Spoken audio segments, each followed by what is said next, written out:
السلام عليكم ورحمة الله وبركاته. موجز آخر أخبار فريق الرجاء الرياضي التي جاءت كالتالي: كشفت تقارير صحفية أن فريق الرجاء الرياضي لكرة القدم اقترب من خوض مباراة ودية قوية بالسعودية خلال فترة توقف البطولة. وكشف الإعلامي الرياضي السعودي مشعل العتيبي أن إدارة النادي الأهلي السعودي استقرت على خوض مباراة ودية مع الرجاء الرياضي خلال التوقف المقبل بعد اعتذار الأهلي المصري. وقال مشعل العتيبي في تصريحات تلفزيونية إن الأهلي السعودي كان بالفعل يريد مواجهة نظيره المصري، ولكن الأخير تعذر بوجود عدد كبير من لاعبيه في المنتخب المصري المشارك في بطولتي كأس العرب وكأس الأمم الإفريقية، ولذلك الفريق السعودي يجهز لملاقة الرجاء الرياضي خلال فترة التوقف القادمة ويعمل على وديات أكثر. 22 يوم ايش تعتقد ممكن يسوي فيها الاهلي يا مشعل؟ في معسكر بالنسبه للاهلي؟ إيه، الاهلي كان يعمل الفتره الماضيه توفير عدد من المباريات الوديه، يعني كان الغرض تجاري اكثر من انه فني، يعني كان يبحث عن اقامه لقاء مع فريق الاهلي المصري. هذا الامر قد يؤجل فترات قادمه لان فريق الاهلي المصري تعذر بوجود عدد كبير من اللاعبين في المنتخب المصري المشارك في بطوله كاس العرب وكاس افريقيا. هذا الامر قد يؤجل تقريبا. حاليا النادي الاهلي عمل بشكل كبير على وجود لقاء ودي مع الرجاء المغربي، وراح يعمل على الوديات بشكل اكبر في فتره التوقف.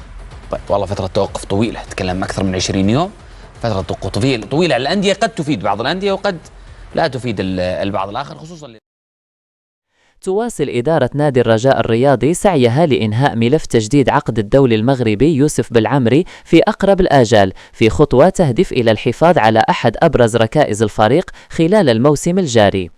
ومنح المكتب المسير لنادي الرجاء الرياضي مهلة أسبوع كآخر أجل للتوصل بالرد النهائي لبالعمري بخصوص العرض المقدم له لتجديد عقده ومواصلة الرحلة مع النسور.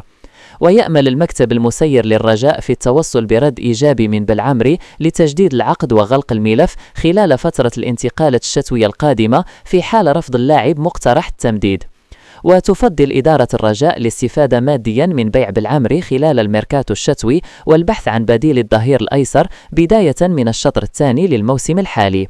وكان المكتب المسير للرجاء قد فتح قنوات التواصل مع بالعمري قبل مدة من أجل تجديد عقده، لكنه رفض القبول بالمطالب المالية للاعب والتي اعتبرها مبالغا فيها ولا تتماشى مع سياسة سلم الأجور المعمول بها داخل الفريق. وجهت إدارة نادي الرجاء الرياضي دعوة لمنخرطي النادي من أجل عقد اجتماع تواصلي جديد من أجل تطبيق استراتيجية التواصل التي تم وضعها بداية الموسم الحالي. وحددت إدارة الرجاء يوم الجمعة 5 دجنبر موعدا لهذا اللقاء على أن يتم الإعلان لاحقا عن مكان انعقاده.